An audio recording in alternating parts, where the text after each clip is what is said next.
Welcome back. And for more on the regional production hubs and open supply chains of vaccines to ensure equitable distribution, joining us right now is Tian Johnson.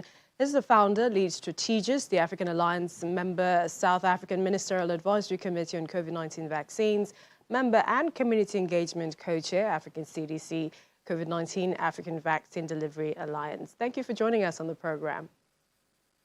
Thank you so much for having us. All right. First, what are your thoughts on how slow vaccination is moving across Africa? I think it is absolutely outrageous. It is immoral, it is unjust, it is violent, but it is also the way the system has been set up to work. So the reality we see across Africa today is a direct result of a system that has been in place for years that was meant to do exactly what it is doing today. The inequitable access, the fact that we're seeing countries in the global north vaccinating young children who are at minimal risk of COVID before we in Africa can even vaccinate our healthcare workers is an absolute moral outrage. And there needs to be a lot more pressure put on those who are responsible for the condition we are in today. With the regional production hubs we hear is coming to 4 African countries, are you optimistic? What do you expect? I'm cautiously optimistic. These regional hubs are not going to materialize overnight. This is a seed that has been planted and is a great seed. But like President Ramaphosa had said time and time again, what we need vaccines now. We cannot wait for facilities to start producing. We need vaccines now. We need to call on countries in the global north to share doses. We still have countries who are hoarding. So countries in the global north need to share doses immediately. Pharmaceutical companies need to come to the table urgently and wash the blood off their hands. It is because of farmer greed and inadequate government responsibility that we are in the position we are in today. So I do think the regional hubs are important, but they're not an immediate fix. People are dying today. This continent is in the middle of a third wave. We are seeing deaths like we've never seen before, some of the highest rates in some parts of South Africa today. So it's absolutely urgent. We cannot wait for those hubs. The hubs are good and we'll get there and we'll support them. But right now, we need equitable and urgent access.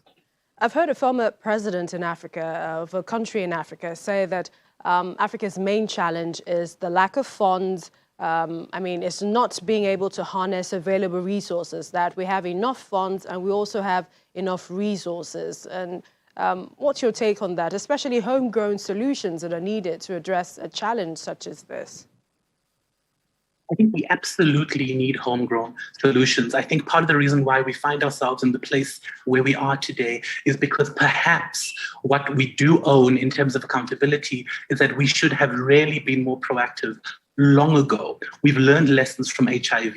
We should have been proactive long ago in terms of our manufacturing capacity to hit the ground running for this pandemic and certainly the next pandemic. I do not think it is a matter of money.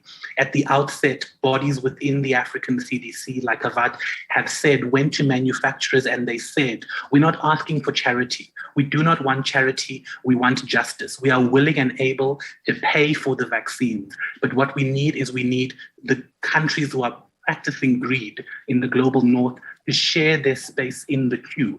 We need access to buy. But of course, all of that is in the context of this artificial global shortage that we are currently in. So it's not a matter of financing right now. What it is a matter of is about equitable access and giving up some places in the queue by those wealthy countries who are already vaccinating their children. Just before we let you go, South Africa is facing a resurgence, a lot of people are wondering how fast is testing ongoing and also what is the variant of concern at the moment? Yeah, we've got the beta variant in South Africa. We've seen the rise of various other variants, Alpha in the UK, Delta in India, now we have Delta Plus. But we're not going to hear the end of these variants. We're going to see more and more variants and different types of variants. And this is a direct result of not vaccinating fast enough. The way we shut down the next deadly variant is by vaccinating people urgently. In South Africa, we've just tested over 70,000 people. In the last 24 hours, 166 deaths. We're in the full throes of a third wave. And so it's absolutely important that communities and those in power understand that the way to prevent the next super variant is to get as many people vaccinated now. The time is now. We appreciate your time. Thank you so much for sharing your expertise with us. Tian Johnson, founder, lead strategist, the African Alliance. Thank you for joining us on the program. Thank you.